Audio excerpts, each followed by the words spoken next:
স্বাগত ভোরের পাতা নিউজরুম আপডেটে সারা দেশের উল্লেখযোগ্য খবর নিয়ে হাজির হয়েছি আমি দিলুর বাতনি। আমার সাথে রয়েছে নুরুল ইসলাম খান। নুরুল, আমি আপনার কাছে জানতে চাইবো সেনাবাহিনীকে যে নির্বাহী ম্যাজিস্ট্রেটের দায়িত্ব দেওয়া হয়েছে সে সম্পর্কে আপনি কি বলতে চান? এটা আসলে এই সরকারের অন্যতম সাহসী একটি সিদ্ধান্ত নিঃসন্দেহে বলতে হবে, কারণ সরকারের যে 1 মাস পূর্ণ করলো এর মধ্যে কিন্তু আমরা দেখেছি যে আইন শৃঙ্খলার যে অবনতি সেটি কিন্তু চরম আকারে ধারণ করেছে।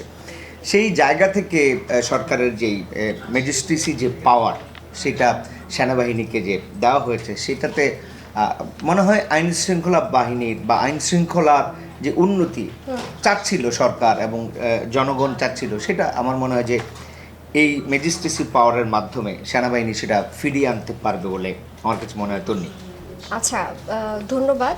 আমি 60 দিনের জন্য যে তাদেরকে এই ক্ষমতা দেওয়া হলো, মানে সেটা কত যুক্তিসঙ্গত আপনার কাছে মনে হয়? না, 60 দিন কতদিন আমরা যতটুকু জানতে পেরেছি যে 60 দিনের একটি কার্যলিপি দেওয়া হয়েছে, ম্যাজিস্ট্রেসি পাওয়ার দেওয়া হয়েছে সেনাবাহিনীকে।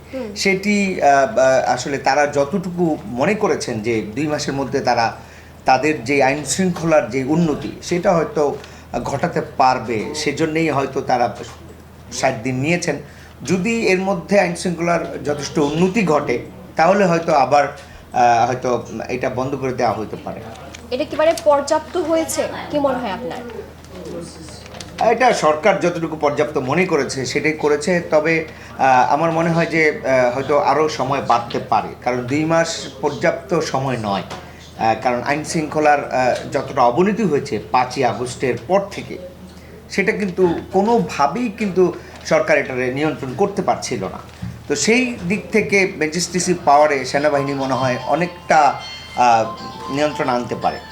আইনের ধারা অনুযায়ী যেসব ক্ষমতা সেনাবাহিনীকে দেওয়া হয়েছে সে সম্পর্কে কি বলবেন?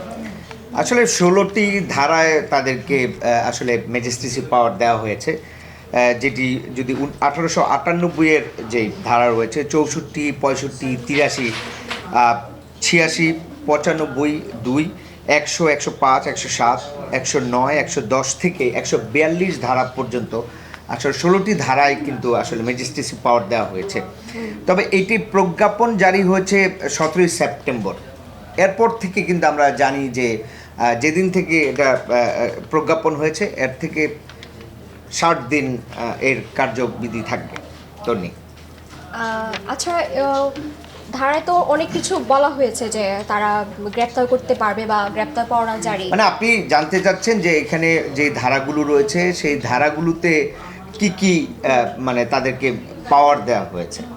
আসলে সেটি যদি একটু সংক্ষেপে আপনাদেরকে আমরা ব্যাখ্যা করি যে 64 ধারায় বলা হয়েছে যে তারা কোনো অপরাধ সংঘটিত হলে ম্যাজিস্ট্রেসি পাওয়ার অনুযায়ী সেনাবাহিনী গ্রেফতার করতে পারবে এবং আসলে জামিনও তারা দিতে পারবে, এমন একটি 64 ধারায় বলা হয়েছে। 65 ধারায় বলা হচ্ছে যে কাউকে পুলিশকে নির্দেশ দিতে পারবে গ্রেফতার প্রসঙ্গে, এবং তারাও গ্রেফতার করতে পারে, পরোয়ানা জারি করতে পারে, এরকম সংগঠিত কিন্তু তারা পাওয়ার কিন্তু তারা দেখাতে পারে। অন্যদিকে সন্দেহভাজন যদি তারা মনে করেন অপরাধী, তাদেরকেও আসলে আইনের আওতায় নিয়ে আসতে পারে এই সেনাবাহিনী। আচ্ছা, এতে কি আপনার মনে হয় না জনগণের ভোগান্তি বাড়বে? না, অবশ্যই না, জনগণের ভোগান্তি বরঞ্চ কমবে। কারণ যারা আপনি জানেন যে এই যে সময়টা যাচ্ছে, অন্তর্বর্তীকালীন যে সরকার গঠন হয়েছে এটি কিন্তু একটি অস্থির সময়ের মধ্যে দিয়ে হয়েছে। আপনি জানেন যে বিগত 16 বছর শেখ হাসিনা সরকার যে একটি একনায়কতন্ত্র আসলে তৈরি করেছিল, সেটির ভিত্তিতেই কিন্তু আসলে ছাত্র জনতার যে গণঅভ্যুত্থান হয়েছে, তারা বলছিলেন যে এটি একটি স্বৈরাচারী সরকার, তাদেরকে পতন ঘটানো হয়েছে এবং শেখ হাসিনা কিন্তু পালিয়েও গিয়েছেন।